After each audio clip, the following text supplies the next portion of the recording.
Hello friends, Jaspur की first educational channel Yadu sir classes में आप सभी का स्वागत है। यदि आपने मेरे चैनल को सब्सक्राइब नहीं किया है तो सब्सक्राइब कर लें ताकि आपको ऐसे ही वीडियो मिलती रहे। यदि हम छत्तीसगढ़ व्यापम की बात करें तो गणित भाग से है ना 150 प्रश्नों में से 30 प्रश्न पूछे जाते हैं और ये कई लोगों के लिए कठिन हो जाता है ना, क्योंकि या तो हमने स्कूल में ठीक से मैथ्स नहीं पढ़ा या अब हम नहीं पढ़ना चाहते, तो कई वजह हो सकती है। इसीलिए मैंने सोचा कि गणित शुरू किया जाए और सबसे पहला ही टॉपिक मैंने लिया है चाल समय अंक दूरी। और इस टॉपिक से कम 2 से 3 प्रश्न तो है हर एग्ज़ाम में पूछे ही जाते हैं, तो इसको हम लोग आराम से समझेंगे। यदि आपने ठीक से नहीं समझा, पहले गणित नहीं समझा तो अब समझ लीजिए, है ना। ध्यानपूर्वक समझिएगा, मेहनत कीजिएगा तो गणित भी आपके लिए क्या हो जाएगा, आसान हो जाएगा। ठीक है। सबसे पहले मैं बात करूँगा कि किताबें कौन कौन सी पढ़ें, है ना। किताबें कौन कौन सी पढ़ें, आपके पास क्या क्या होना चाहिए गणित के लिए। यदि ये नहीं है तो फिर गणित आप कैसे समझेंगे, कैसे अभ्यास करेंगे, है ना। तो सबसे पहले मैं सबसे पहले यदि हम बात करूं तो छत्तीसगढ़ व्यापम का सॉल्व पेपर होना चाहिए, है ना। व्यापम सॉल्व पेपर आपके पास होना चाहिए। व्यापम सॉल्व पेपर में क्या होता है कि अ, पिछले कई सालों के जो पूछे गए जो क्वेश्चन पेपर होते हैं वो होता है, उसमें सॉल्व किया हुआ होता है। तो कई सारी पब्लिकेशन का आता है, ये आप किसी भी दुकान में जाके कहिए कि व्यापम का सॉल्व पेपर चाहिए, तो वहाँ से आप देखिए कि गणित के प्रश्न किस तरीके से पूछा जा रहा है, कौन से टॉपिक से पूछा जा रहा है, ये आपको ध्यान रखना बहुत ज़रूरी है, पहला चीज़। दूसरा, आपको कंपटीशन एग्ज़ाम की तैयारी के लिए कुछ किताबें होनी चाहिए, खासकर कंपटीशन एग्ज़ाम के लिए। तो वो कौन कौन सी किताबें हैं वो बता देता हूँ, जो अक्सर लोग पढ़ते हैं, है ना। या तो आप SD यादव का एक किताब ले सकते हैं या RS अग्रवाल का एक किताब ले सकते हैं, है ना। ये पूरी तरह से कंपटीशन एग्ज़ाम के हिसाब से होता है। उसमें जो प्रश्न कई सारे कंपटीशन एग्ज़ाम पूछा गया होता है उसका पूरी तरह से क्या है, संकलन है, संग्रह है। तो इसलिए इनमें से एक किताब आप रख लीजिए, चाहे आप इसको रखें चाहे आप इसको रखें, जो आप रखना चाहें। तीसरा, और थोड़ा सा और करना चाहें तो आप और क्या कर सकते हैं कि SSC और रेलवे का जो सॉल्व पेपर है ना, वो आप रख सकते हैं। SB और रेलवे का सॉल्व पेपर है उसको आप रख सकते हैं, है ना। इस वीडियो की मदद से आप अपना कॉन्सेप्ट क्लियर करिए, है ना। कॉन्सेप्ट क्लियर करने के बाद जो व्यापम में प्रश्न पूछा गया है उनको हल करिए, SD यादव में जो प्रश्न दिया गया है उनको हल करिए, या SSC रेलवे में जो सॉल्व पेपर है उसको आप हल करिए। तो क्या होगा कि यदि आपने यहाँ से ठीक से समझा है, वहाँ वो प्रश्न आपका हल हो रहा है, तो आपका मैथ्स ठीक हो रहा है, नहीं तो फिर नहीं होगा। तो इतना आपके पास होना चाहिए, है ना। तो चलिए नेक्स्ट समझते हैं, है ना। सबसे पहला जो टॉपिक है चाल समय और दूरी। चाल समय दूरी की यदि हम बात करें तो सबसे पहले है बेसिक जो फॉर्मूला है, इतना तो आपको याद करना ही पड़ेगा, है ना।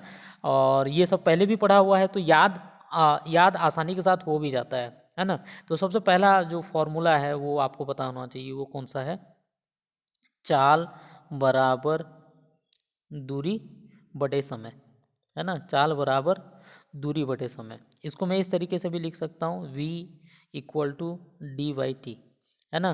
जहाँ पर V चाल है, D दूरी है, T समय है। आप चाहो तो V को S भी लिख सकते हो, है ना।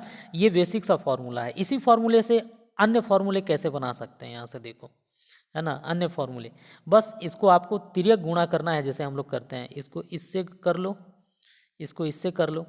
जब D को इससे गुणा करोगे तो D एकम D, तो यहाँ पर कितना हो जाएगा D, और V को T से गुणा करना है तो यहाँ पर कितना आ जाएगा VT। मतलब दूरी बराबर चाल गुणा समय आ जाएगा। ये सेकेंड फॉर्मूला हो गया। तीसरा फॉर्मूला हम लोग निकाल सकते हैं कि देखो V और T, है ना। यहाँ पर देखो V और T है ना, यहाँ पर मैं क्या कर रहा हूँ, T निकालना है तो V को जो है मैं लेफ्ट साइड में ले जाऊँगा, है ना। तो इसको ऐसे लिख सकते हैं हम लोग, T बराबर दूरी बटे चाल। ये 3 फॉर्मूला तो आपको पता ही होना चाहिए, इतना तो आपको रटना ही पड़ेगा, आपको याद करना ही पड़ेगा। और एक फॉर्मूला याद है तो बाकी तो आप आसानी के साथ कर सकते हैं, है ना। चाल बराबर दूरी बटे समय, और दूरी बराबर, है ना, चाल गुणा समय, और समय बराबर दूरी बटे चाल। ये आपको याद होना चाहिए, है ना। अब बात करते हैं इसमें जो खेल होता है, क्या खेल होता है, यूनिट के ऊपर खेल होता है बहुत सारा चीज़, है ना। कहीं पर घंटे में दिया होगा और फिर सेकंड में आपसे पूछेगा, कहीं पर सेकंड में दिया होगा और फिर घंटे में पूछेगा। तो किलोमीटर को मीटर में, मीटर को किलोमीटर में, इसमें ज़्यादा कन्फ्यूज़न होता है ना। तो इसके लिए सबसे पहले आपको थोड़ा सा समझना पड़ेगा कि जो आप यूनिट ले रहे हैं, जो मात्रक ले रहे हैं, छोटे से बड़े में जा रहे हैं या बड़े से छोटे में जा रहे हैं, इसको आपको समझना है ना। यदि मैं समय की मात्रक की यदि हम बात करें, है ना, समय की यदि हम बात करें तो समय का सबसे छोटा मात्रक क्या होता है, सेकंड। सेकंड से बड़ा क्या होता है, मिनट, और मिनट से क्या होता है, घंटा, है ना। सेकंड से मिनट, मिनट से घंटा, और सबसे बड़ा मात्रक घंटा है। घंटा, घंटा से नीचे मिनट, मिनट से फिर सेकंड, है ना। तो ये आपको क्रम पता होना चाहिए कि कौन सा बड़ा मात्रक है, कौन सा छोटा मात्रक है। अब मैं जो बता रहा हूँ उसको ध्यानपूर्वक समझिएगा कि कोई भी, है ना, जब आप बड़े मात्रक से छोटे मात्रक में आएंगे, बड़े से छोटे में आएंगे, तो हमेशा गुणा करना है ना। बड़े से छोटे में आएंगे तो क्या करना है, आपको गुणा करना है। और जब छोटे से बड़े में जाएंगे तो भाग करना है। क्या चीज़ गुणा करना है, क्या चीज़ भाग करना है, वो मैं आपको बताऊंगा। पहले आप समझ लीजिए कि जब बड़े से छोटे में जाएंगे तो गुणा करना है, और छोटे से बड़े में जाएंगे तो आपको क्या करना है, भाग करना है। तो क्या गुणा करोगे, क्या भाग करोगे, वो मैं आपको बताऊंगा अभी, है ना। तो ये आप याद रख लीजिए। कोई भी चीज़ अलग और ले लीजिए, है ना। जैसे मान लो मीटर है, मीटर छोटा मात्रक है, किलोमीटर बड़ा मात्रक है ना। जब आपको किलोमीटर से मीटर में आना होगा तो गुणा करना पड़ेगा, और मीटर को किलोमीटर में कन्वर्ट करना होगा तो क्या करना पड़ेगा, भाग करना पड़ेगा, भाग करना पड़ेगा। क्योंकि मीटर छोटा है, किलोमीटर बड़ा है। मतलब कहने का मतलब ये है कि छोटे मात्रक से बड़े में जाते हैं तो भाग करना है, और बड़े मात्रक से छोटे मात्रक में आएंगे तो क्या करना है, गुणा करना है। क्या गुणा करना है, क्या भाग करना है, ये मैं अभी बता रहा हूँ, है ना। तो आपको कुछ चीज़ पता होना चाहिए, ये तो आपको पता होगा, जैसे, है ना, जैसे क्या पता है कि 60 सेकेंड बराबर 1 मिनट होता है ना, और 60 मिनट बराबर 1 घंटा होता है। ये आपको पता होना चाहिए, है ना। तो रिलेशन क्या है, यदि आपको मीटर से सेकेंड, सॉरी, घंटे से मिनट में, मिनट को सेकेंड में कन्वर्ट करना होगा तो ये रिलेशन आपको पता होना चाहिए। जैसे एग्जांपल के तौर पर मैं बोल रहा हूँ, जैसे 180 मिनट है, मान लो 180 मिनट है, इसको आपको घंटे में कन्वर्ट करना है ना। 180 मिनट को किस में कन्वर्ट करना है, घंटे में। तो मिनट को किस में कन्वर्ट कर रहा हूँ मैं, घंटे में कन्वर्ट कर रहा हूँ। मतलब छोटे मात्रक से मैं बड़े मात्रक में कन्वर्ट कर रहा हूँ। मतलब घंटे और मिनट में क्या रिलेशन है कि 60 मिनट बराबर 1 घंटा होता है। तो छोटे मात्रक से बड़े में यदि आप कन्वर्ट होते हैं, करते हैं, तो क्या करते हैं, भाग देते हैं। तो 180 को मुझे भाग देना पड़ेगा कितने से, 60 से, है ना। तो यहाँ पर कितना हो जाएगा, 3 घंटा। यही लॉजिक है ना। यही आपको समझना है कि छोटे से बड़े में जाओगे तो भाग देना है, और बड़े से छोटे में आना है तो क्या करना पड़ेगा, गुणा करना पड़ेगा। जैसे एग्जाम्पल के तौर पर, है ना, मान लिया जाए यहाँ पर 4 किलोमीटर है, तो इसको आपको मीटर में कन्वर्ट करना है। तो किलोमीटर से मीटर, बड़े से छोटे में आए, बड़े से छोटे में जाना है, तो क्या बताया था मैं आपको, गुणा करना है। चूँकि 1000 मीटर बराबर 1 किलोमीटर होता है, तो आपको कितने से गुणा करना पड़ेगा, 1000 से गुणा करना पड़ेगा। मतलब कितना हो गया यहाँ पर, 4 किलोमीटर नहीं, 4000 मीटर। यही आपको ध्यान में रखना है ना। अब जैसे एग्ज़ाम के हिसाब से मैं आपको बता रहा हूँ सबसे पहले कि जैसे मान लिया जाए कोई चाल किलोमीटर प्रति घंटे में दिया है ना, किलोमीटर प्रति घंटे में दिया है, आपको उसको किस में कन्वर्ट करना है, मीटर में, मीटर प्रति सेकंड में कन्वर्ट करना है, मीटर प्रति सेकंड में कन्वर्ट करना है। तो कैसे होगा, है ना। तो आप कैसे करेंगे, क्योंकि किलोमीटर को मीटर में, मतलब बड़े से छोटे में कर रहे हैं तो गुणा करना पड़ेगा। तो किलोमीटर को आप किससे गुणा करेंगे, 1000 से। घंटे को सेकंड में कन्वर्ट करना है, तो घंटे को सेकंड में कन्वर्ट करने के लिए मतलब बड़े से छोटे में जा रहे हैं, गुणा करना पड़ेगा। तो सबसे पहले मैं इसको मिनट में कन्वर्ट करने के लिए कितने से गुणा करूंगा, 60 में, तो मिनट में हो जाएगा। फिर मिनट को सेकंड में कन्वर्ट करने के लिए फिर से कितने से गुणा करना पड़ेगा आपको, 60 से। तो ये जीरो काटो, ये जीरो काटो, ये जीरो, ये जीरो, 2 पच्छे 10 और 2 तिया 6, मतलब 5/18 मीटर प्रति सेकंड। इसका मतलब क्या है, किलोमीटर प्रति घंटा को मीटर प्रति सेकंड में कन्वर्ट करने के लिए आपको 5/18 से क्या करना है, गुणा करना है।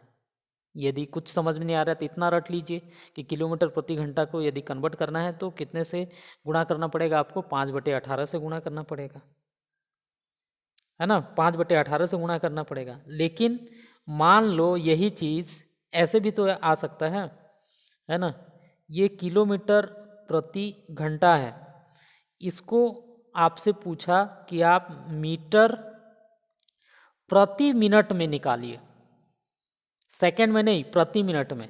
तो किलोमीटर को मीटर में कन्वर्ट करने के लिए आपको क्या करना पड़ेगा, 1000 से गुणा करना पड़ेगा, और घंटे को मिनट में कन्वर्ट करने के लिए कितने से गुणा करना पड़ेगा, 60 से गुणा करना पड़ेगा, है ना।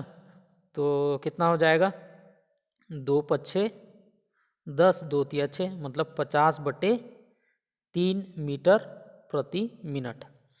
मतलब किलोमीटर प्रति घंटा को मीटर प्रति सेकंड में प्रति मिनट में कन्वर्ट करने के लिए आपको कितने से गुणा करना पड़ेगा, 50/3 से गुणा करना पड़ेगा, है ना। तो ये 2 चीज़ ध्यान रखना है। लेकिन यदि मान लिया जाए ठीक उल्टा हो ये, है ना, यहाँ पर मान लिया जाए कोई चीज़ मीटर प्रति सेकंड में दिया है और उसको किलोमीटर प्रति घंटे में आपको कन्वर्ट करना है, तो वही चीज़ है, ठीक उल्टा कर दीजिए उसको आप, है ना। 5/18 था तो 18/5 से आपको गुणा करना पड़ेगा, तो वो किस में कन्वर्ट हो जाएगा, किलोमीटर प्रति घंटे में, है ना। तो ये सब रिलेशन आपको पता होना चाहिए। जब तक ये नहीं पता होगा तब तक आप जो है आगे प्रश्न हल नहीं कर पाएंगे, है ना। अब थोड़ा सा और थोड़ा सा मैं आपको समझाता हूँ। जैसे मान लिया जाए कोई समय दिया है ना, कोई समय दिया है, जैसे मान लिया जाए ये दिया हुआ है 2 घंटा, है ना, 2 घंटा 25 मिनट दिया है ना, और इसको मिनट में आपको कन्वर्ट करना है। तो कैसे कन्वर्ट करोगे, है ना, 2 घंटा 25 मिनट है, तो इसको पूरे घंटे में आपको कन्वर्ट करना है, क्योंकि ये घंटे और मिनट दोनों में है, तो पूरे को घंटे में कैसे कन्वर्ट करोगे। तो इसका उपाय ये है कि सबसे पहले आप 2 घंटा को मिनट में कन्वर्ट कर दीजिए। तो 2 घंटा को आप मिनट में कन्वर्ट करने के लिए आपको 60 से गुणा करना पड़ेगा, है ना। तो 60 से गुणा करोगे तो कितना हो जाएगा, 120 मिनट प्लस 25 मिनट, है ना। अब देखो 120 और 25 ये कितना हो जाएगा, 145 मिनट। अब इसको आपको घंटे में कन्वर्ट करना है, मतलब मिनट को किस में कन्वर्ट करना है आपको, घंटे में। तो छोटे मात्रक से बड़े मात्रक में जा रहे हैं तो इसको भाग देना पड़ेगा, 145/60 घंटा हो जाएगा ये, है ना। इसी में ध्यान रखना है, जब दोनों चीज़ में दिया हुआ रहता है तो इस तरीके से इसको सॉल्व करते हैं। और भी एक आध देख लेते हैं और मैं आपको बता देता हूँ। जैसे मान लो, है ना, जैसे मान लो यहाँ पर दिया हुआ है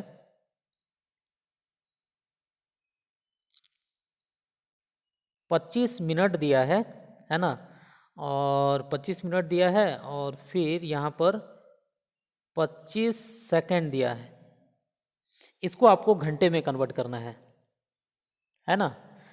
तो सबसे पहले इसको आप क्या करिए, सबसे पहले करिए कि आप जो है इसको भी सेकंड में कन्वर्ट कर दीजिए। तो मिनट को सेकंड में कन्वर्ट करना है, मतलब बड़े से छोटे में जा रहे हैं, मतलब 25 गुणा कितना हो जाएगा, 60, है ना, प्लस यहाँ पर कितना हो जाएगा 25 सेकंड, है ना। तो ये पूरा किस में कन्वर्ट हो जाएगा, सेकंड में कन्वर्ट हो जाएगा।